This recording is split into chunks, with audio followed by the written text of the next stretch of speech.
I'm delighted to welcome you to another collaboration between the Albany Public Library and the Adirondack Experience in this year's DACKS Drinks series. I'm Will Takish, Adult Services Librarian at the Albany Public Library, and tonight's installment is History with a Twist, Adirondack Bootlegging. I'd like to start this evening's program by acknowledging that the Albany Public Library is situated on the land of the Mohawk, Haudenosaunee, and the Stockbridge Munsee Band of Mohicans. The Adirondack Experience is situated on the Aboriginal territories of the Mohawk and Abenaki communities. Indigenous people continue to live in our two regions and practice their teachings and life ways. Tonight, we are joined by Niki Kourofsky of Adirondack Life and author of Adirondack Outlaws. Also, William Darrah, head chef, and Craig Roberts, guest bartender of the Lake Placid Stagecoach Inn. Craig also works at Smoke Signals. Throughout the evening, please feel free to submit questions to our Q&A function at the bottom of your screen. We'll take questions as possible during the program and at the end. Niki, take it away. All right, thank you. And good evening, everyone. I wanted to start out by showing you my great-grandfather's still from Lime Mountain, complete with a bullet hole that's been soldered with lead somewhere down here. There it is. So that's one of the reasons why I don't recommend using this for its original purpose. But family lore had it that it would be lowered down into the mine shafts to hide it when the revenue men appeared. So also my great-grandfather had a story of one night a truck loaded with booze coming through town, and it unfortunately broke an axle. And the poor driver tried to limp the vehicle out of town, but wasn't able to make it with his load. So the moral there is don't have car trouble if you're carting illegal booze through a very isolated and very thirsty Adirondack community. So during Prohibition, so that's between 1920 and 1933, the North Country was a bootlegger's Shangri-La. We had about 50 forested acres along the Canadian border, countless back roads, plus a railway and Lake Champlain. There were a few different really busy points of entry, one of which was Route 22 coming down through Moores. But the Route 9, which follows the Champlain Valley, was the one that earned the official title Rum Trail. In 1925, the Adirondack Enterprise reported that the North Country led the entire nation in the number of fines for prohibition violations, and that's just the people who were caught. So bootlegging profits weren't just for the folks who shuttled the booze down to Albany or New York City.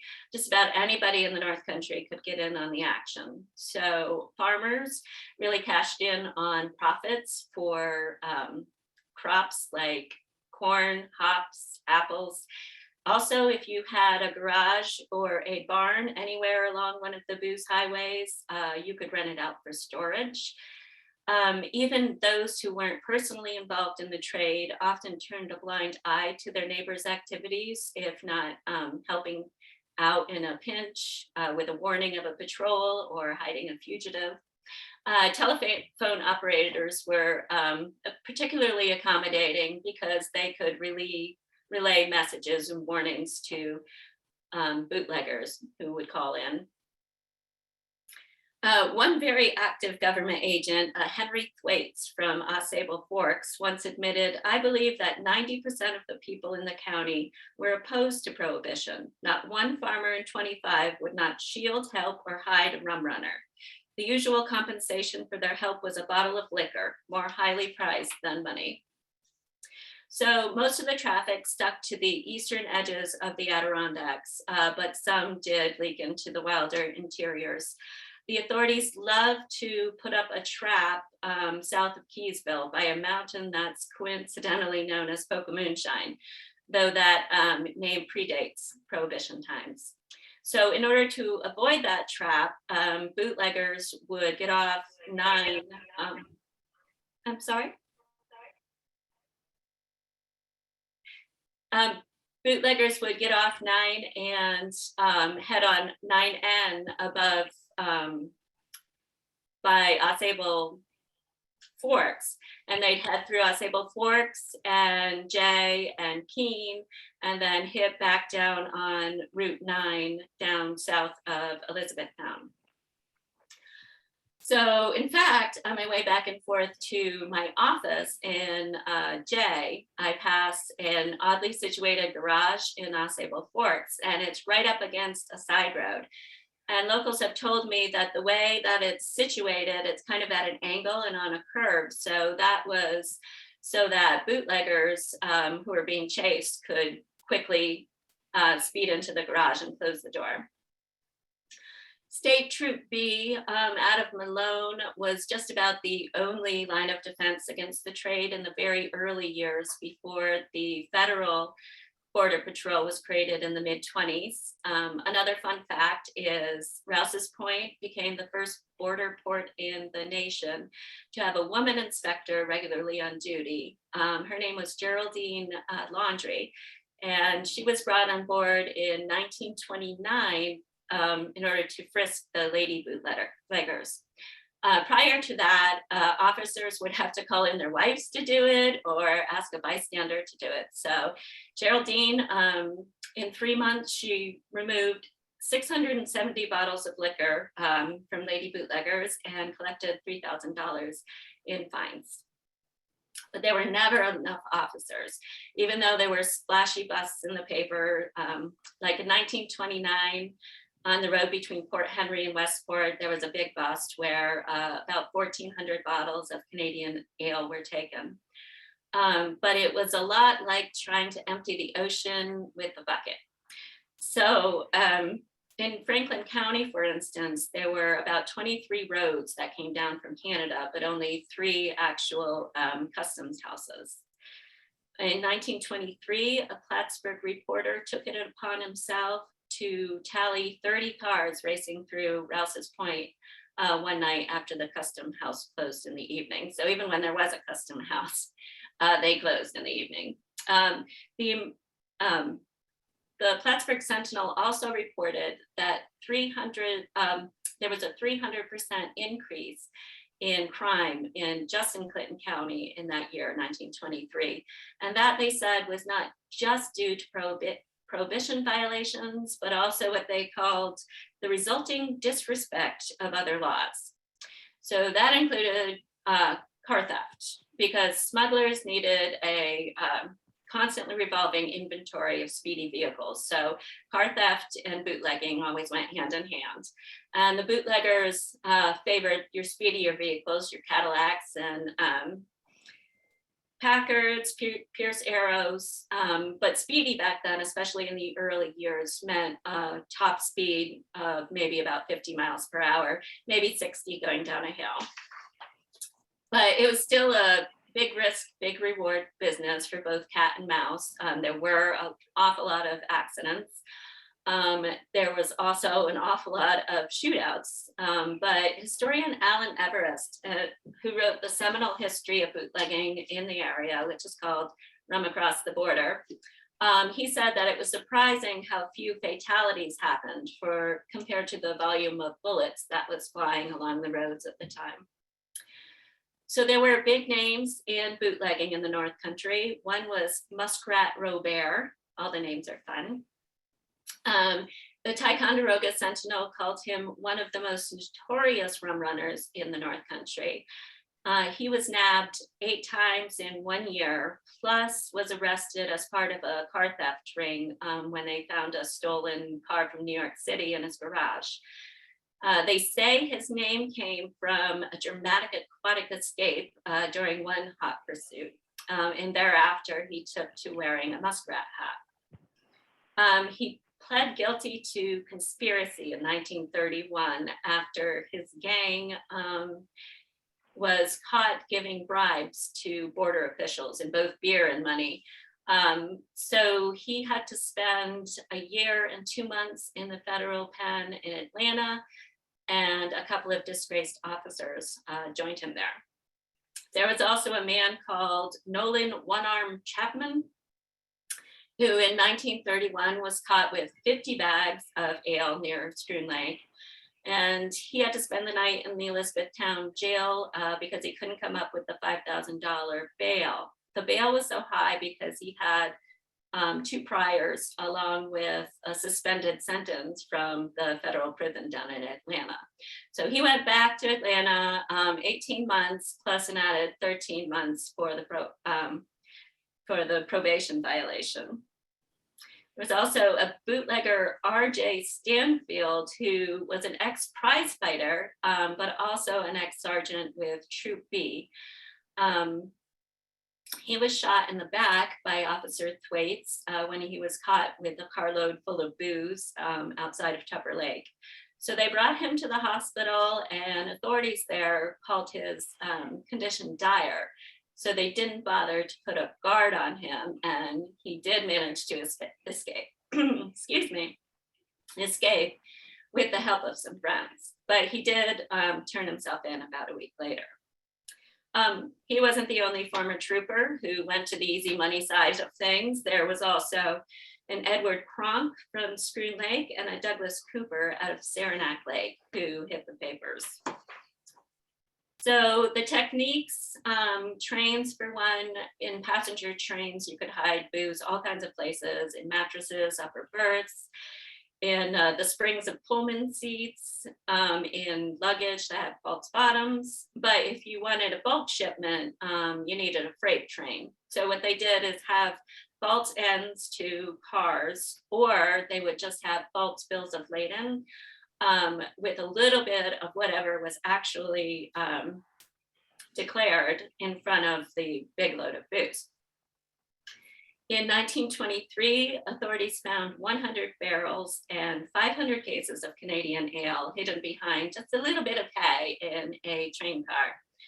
And the fact that this area is agricultural helps with the booze trade, because you could use the shipment of hay or apples or potatoes or other agricultural products to cover for the illegal trade.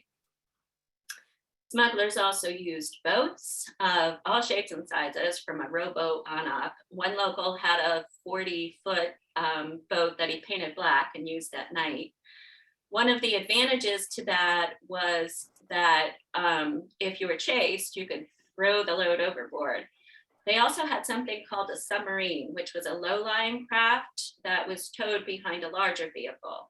So if in a chase, they could cut the rope and the load would sink, but they could go back later and find the load because of the floating rope. In winter, sleighs were used over frozen lakes and frozen fields, but winter you had to stick with liquor because the beer would freeze. Most of the traffic, though, was in cars. A dedicated bootlegging vehicle would have reinforced springs for the heavier loads, and you could wire booze under the car. You had cars with false floors with extended pedals. You also had false tops. So these fabric tops, you would have 2 layers of fabric with storage for the booze in between. And Everest reported that there was a garage in Naperville, Quebec, where you could get one of these custom tops made. You could also stash under the seats and spare tires. Some people also took out the back seats altogether and either recreated the seat with cases or with copper tanks covered in upholstery. There were also false gas tanks. So you'd have a copper tank with a little bit of room for gas and most of it for the transport of liquor. There was a description of one of those gas tanks in 1931 from the Adirondack record. Said the tank was so constructed that it would hold only sufficient gasoline to drive the car about 25 miles, the balance of the space thus being made available for the transportation of liquor. So the one gentleman who was caught with one of those had the equivalent of 24 bottles of liquor. So sometimes women and children were used as props to defray suspicion. And one time, a couple of bootleggers dressed up as nuns. So Everest paints that scene. He said, a hearse once drew up near Customs in Champlain with a flat tire. 2 nuns got out of the vehicle and an officer listening from within the building, heard one of them say in a bass voice, "Ain't this a hell of a place to have a flat tire?" So the ensuing search revealed a casket full of liquor. If multiple cars were involved, usually there was a pilot car that went out ahead that was clean, just to make sure the coast was clear. And also along the way, they'd have barns and garages set up for either concealment or storage. In case of a chase, the low-tech technique was throwing nails or glass out in the road behind you. But also bootleggers used smoke screens. So that was either pumping oil into the exhaust or a fire extinguisher bolted to the door with a tube running to the exhaust chamber. A better option than that might be an air compression machine that was on the back of the car, and so it would stir up dust, which was technically not illegal, but it kind of did the same job. One exciting encounter happened in July of 1928 when a North Hudson man and two dolls from New York City were racing down south of Plattsburgh, and the authorities noticed that their car was really heavy on its springs, which is a telltale sign. So they started to chase, but the ladies laid out a smoke screen and sped on for 10 more miles or so, with the authorities trying the best they could to keep up through all the black smoke. It ended because the bootleggers lost control on a corner and wound up in a ditch.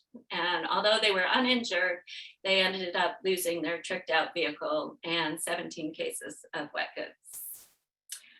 Bootleggers could also drive with their lights off, though that was pretty dangerous. And also officers sometimes use that trick too. If all else fails, bootleggers could just jump out of the car and run into the woods. So they did that a lot.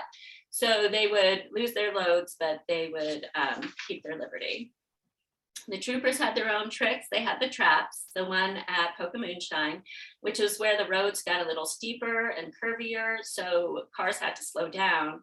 The same was true on Spruce Hill near Keene, where there's a pretty heavy grade. There was also a trap in Miners Woods, which is on Route 9 north of Chazy. And there was a stretch that had really tall fences on either side of the road. So it made it really hard for the bootleggers to escape if they were caught. There were also undercover operations, a lot of them. There was a huge bust in February 1925 with 55 agents simultaneously raiding spots all along the rum trail from Albany all the way up to Plattsburgh. So they arrested 36 people and confiscated $60,000 in liquor. In Plattsburgh alone, they arrested 11 people and confiscated $50,000 in liquor. At one joint, they found 400 gallons of alcohol, 40 cases of wine, 10 cases of liquor, 60 cases of ale. There were also raids in Ticonderoga and Chestertown. And one of the agents who was responsible for collecting intel for that big raid, his name was Clarence Parks, originally from Georgia. He posed as a bootlegger, sometimes traveling with his wife, and he would make runs from Canada down to Albany for a couple of months one winter. And so he met contacts and he found out where cars were swapped and where goods were stored. And Mrs. Parks said her biggest fright didn't come from carrying loads of illegal liquor past authorities or mixing with lawbreakers. She said the real task was trying to crest Adirondack hills during howling winter weather. She said, "Trapping moonshiners in the hills of Georgia is nothing compared to running rum over the bootleg trail between the Canadian border and Albany." And I'll hand it over to you, William and Craig. Cheers. Hi, so first we're gonna start with a variation of a aviation cocktail, which was first made popular in 1916 in New York. So you wanna go ahead and make that for them? And today we have paired this cocktail with a ratatouille vegetarian terrine that we have wrapped in a puff pastry. Typically, when you're drinking a cocktail like this, anything with roasted tomatoes or anything that's been braised is going to go with it very well. So this drink was first made popular in a hotel in New York during the Prohibition.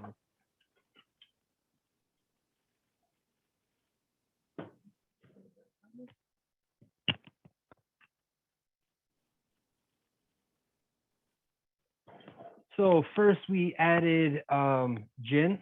Now we're adding some lemon, a little simple syrup, and creme de violet.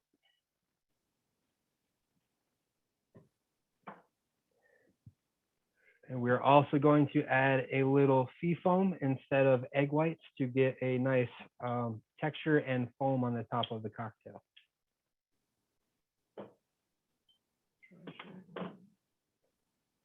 First, we're starting off with a dry shake just to get the sea foam to foam up. And our next step will be to add ice to cool the drink down. Also, shaking with ice will add a little bit of water and make it just a little less potent.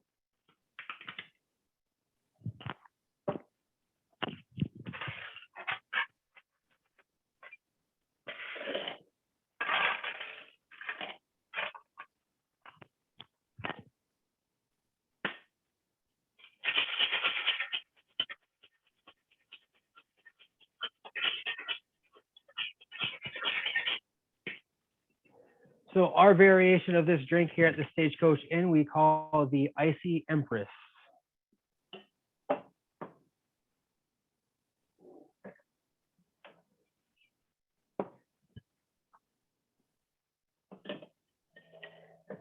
So now that the drink has been shaken with ice to cool it down, we strain it out.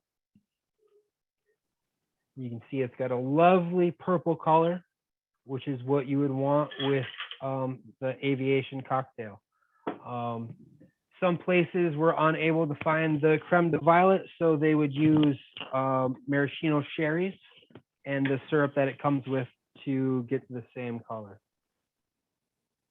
Now we're just going to add a little garnish of a lemon peel. And a little up close view of the ratatouille terrine that we bake in a puff pastry.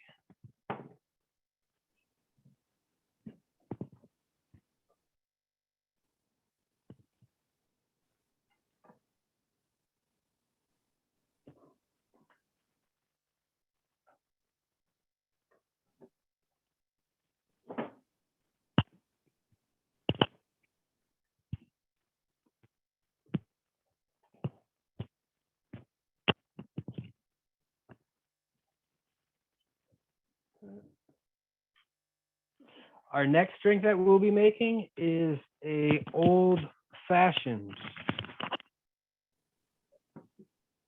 There's a lot of different discussions on where, when, how, what ingredients were first used in an old fashioned.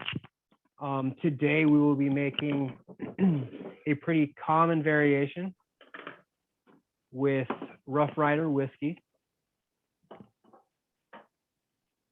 Angostura bitters, Luxardo cherries, a little bit of sugar, and we're going to give you just a slightly different presentation. We're going to do, we're going to smoke the glass. So what we have here is just some oak chips. You can buy them pretty much anywhere, or you can just take them off from some oak logs. But hit it with a torch, put the glass on top of it, and then while that is getting the smoky flavor, we will mix the drink.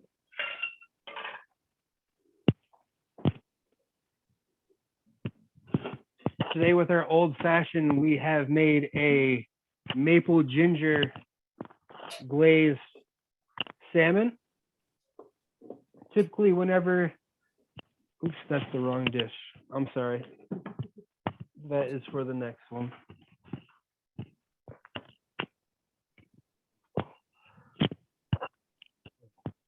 So salmon actually goes better with gin. So this is the dish we made for the old fashioned. It is potato wedges with bacon and some melted local cheese. The richness of the cheese, the potato, and the bacon is going to help cut the bitterness and the heat and the strength of the whiskey. Typically anything like steak, bison, venison, pork, typically wrapped in bacon, would be a very good pairing for a drink like this.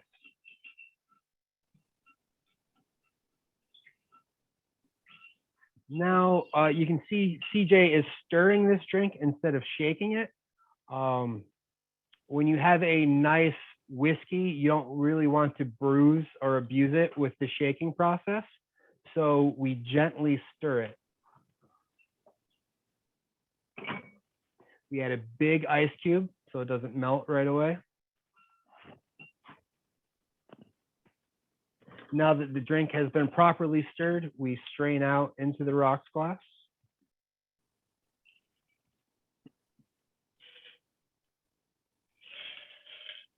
And now we're going to garnish with the maraschino cherry. Or Luxardo cherry, sorry.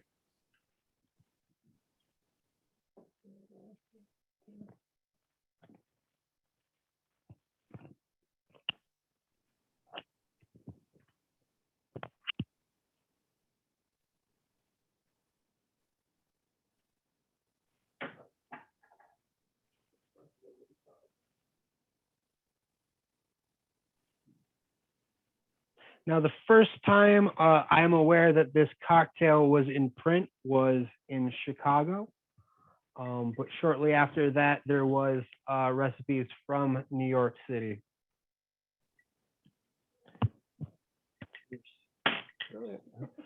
Our next drink is also a very popular Prohibition drink called the French 75. It was named after the French machine gun because apparently this drink has the same kick that a French 75 would have. This drink also has a little bit of few variations when it first came out. The very first published recipe was in 1922, and that was with Calvados, which is a type of brandy, gin, absinthe, and the Luxardo cherry. Today's variation, we will be using gin. That is the most popular variation that you will see today. Lemon, a little bit of simple syrup. We'll shake that with ice, and then we'll top that off with champagne. There was a lot of very similar drinks in the Prohibition time period to this. One would be the champagne cup, which is just lemon, sugar, and champagne. Where the drink kind of originated from. People started adding gin to it. And there is also another variation called the King's Peg, which they would use cognac and lemon and then top that with champagne. All very similar drinks, all very delicious.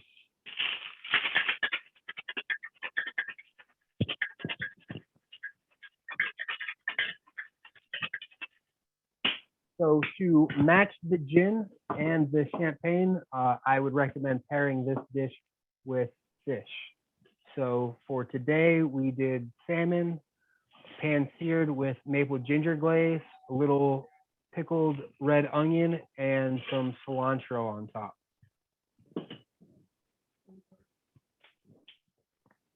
So the drink has been shaken, strained, and now you just top with champagne.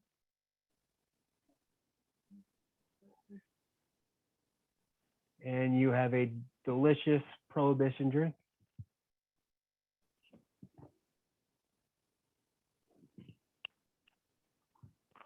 Other popular drinks of the time was gin Ricky, sidecar, these knees, highball, a corpse reviver, and Award 8. Those were all very popular drinks of the time.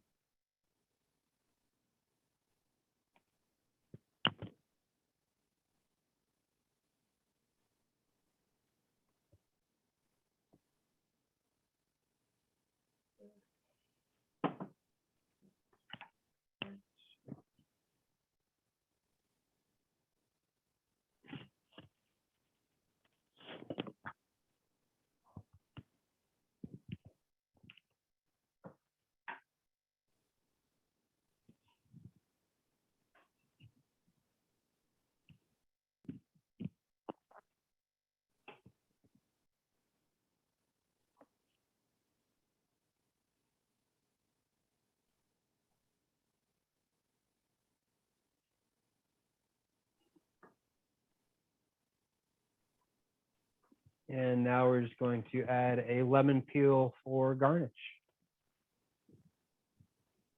This will add a little bit of decoration to it, but also when you're drinking the drink, you should smell the oils from the peel, which will add to the flavor.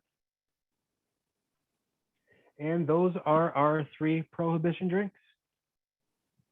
Cheers.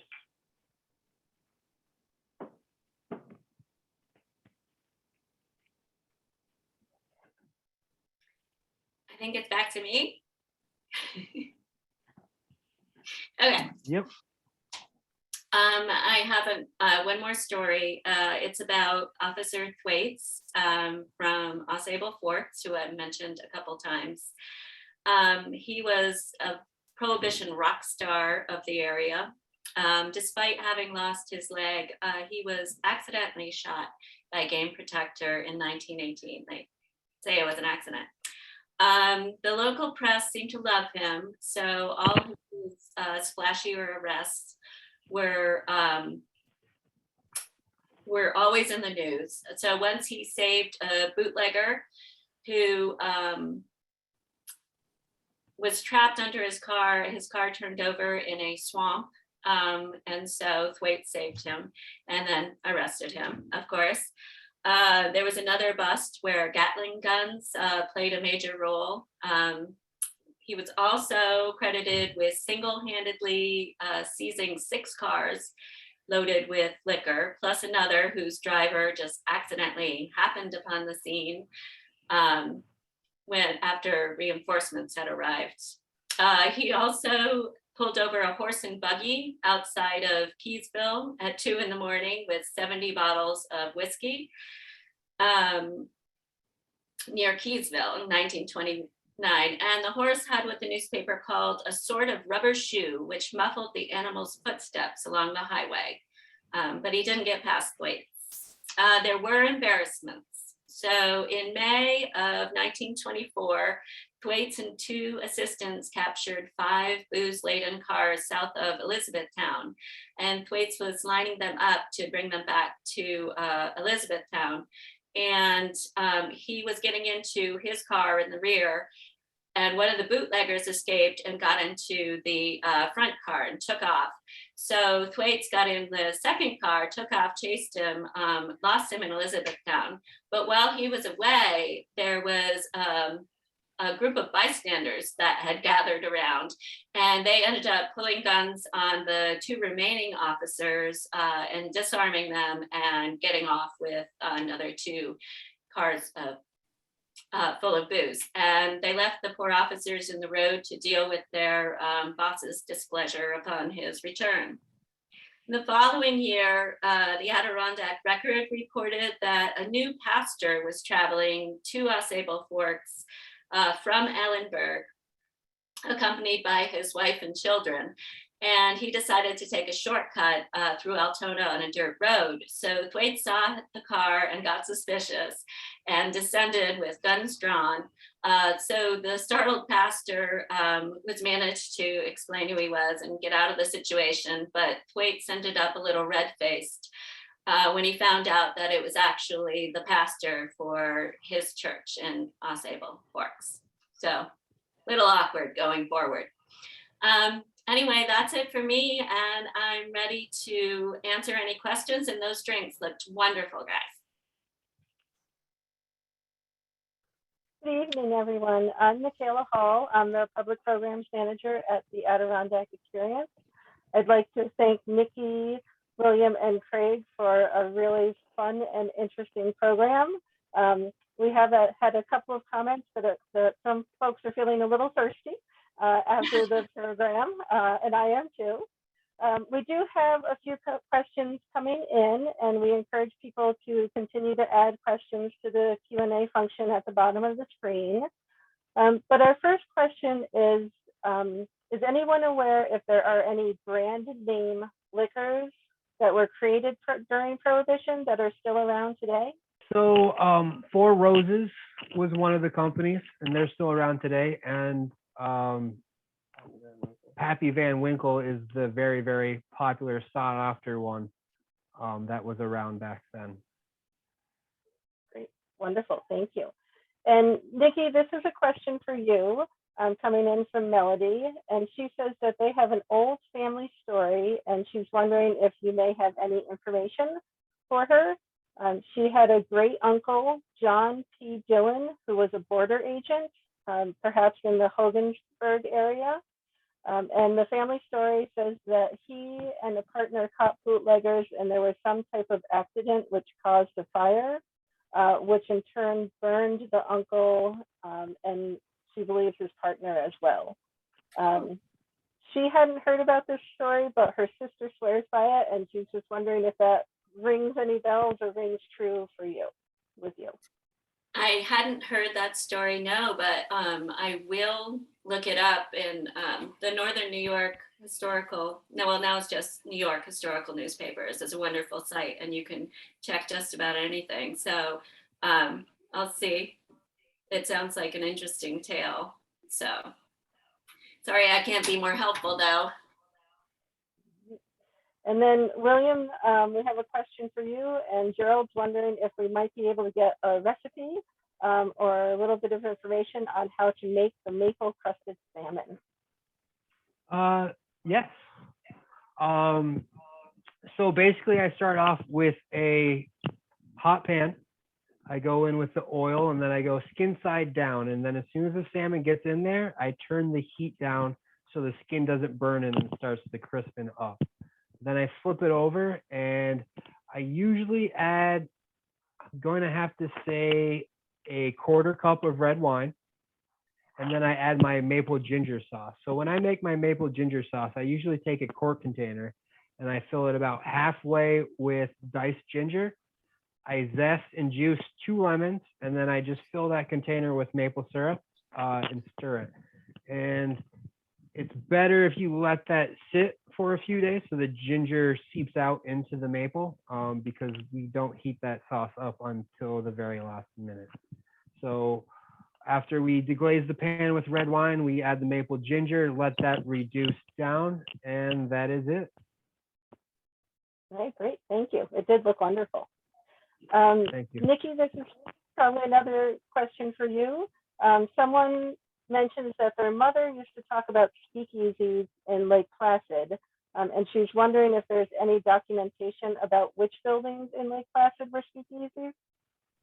Again, I don't really have that in front of me. There definitely were. The last story I did was about prostitution, so I can maybe tell you where the brothels are, but it's been a while since I've really looked into that. I was kind of thinking when the guys were talking that the Stagecoach Inn may have possibly had a past since it's such an old inn. But yeah, I don't know right off the names of the buildings. They were there though, for sure. If they were good at it, you wouldn't find out the name, would you? Because no one would know about it. No, everybody knew. Okay. And William and Craig, another question for you. What local ingredients were used for mixed drinks? Tracy mentions that she heard about using rhubarb juice for tartness. Any other local ingredients that may have been used? So I love to garden, and every year I will grow mint, thyme, lavender. Lavender is a very important ingredient in the bee's knees, which is a prohibition cocktail that usually consists of gin, honey, which you could get locally, and lemon juice, and then the lavender. So in the summertime here, we will be bringing in lots of fresh herbs. You can definitely use rhubarb. You can also use lilac flowers. Those are very underutilized in the area. They're pretty much everywhere, and that can be turned into sugar. You can actually just take the buds, let it sit in sugar, and then you will have lilac sugar throughout the year. Or you could also just make a lilac water by simmering the lilacs in water and then adding the sugar to make a simple syrup. But pretty much anything that grows around here, you can use in one way or another in a cocktail. Yeah, any herb. I know juniper tips are somewhat popular with some bartenders in the area. And that's a very short season, but pretty much anything around here that's edible, you can use in some way in a cocktail for sure. Wonderful, thank you. And Nikki, another question for you. Do you have any stories about the border crossing at Chateauguay or chases on or around Chateauguay Lake? I don't. Boy, I'm really striking out. Again, I'm sure that's kind of near between Line Mountain and Malone. And so based on my great grandfather's story, I'm sure there was traffic definitely going through there, but I don't know any specific stories. Great, wonderful. Well, thank you. That looks like all the questions that are coming in for the evening. I did want to just say thank you again to all three of you for a really wonderful program. Learned a lot and had a lot of fun. And I just want to let everybody know that we have some online programs coming up in May. On May 23rd, we have the Realities of the World in Creative Works with Terry Hill, Susan Hoffer, and Natasha Smoke Santiago. On May 31st, we have Deep History and Belonging in the Adirondacks with Dave Fadden, Kurt Steger, and Tim Messner. And there's more information and registration links on our website. And we also hope to see everyone at the museum this year. We'll open for the season on May 27th. And again, thank you to Nikki, William, and Craig. And thanks to you, all of you, for joining us tonight. So thank you and have a good night. Thank you. Bye-bye. Bye.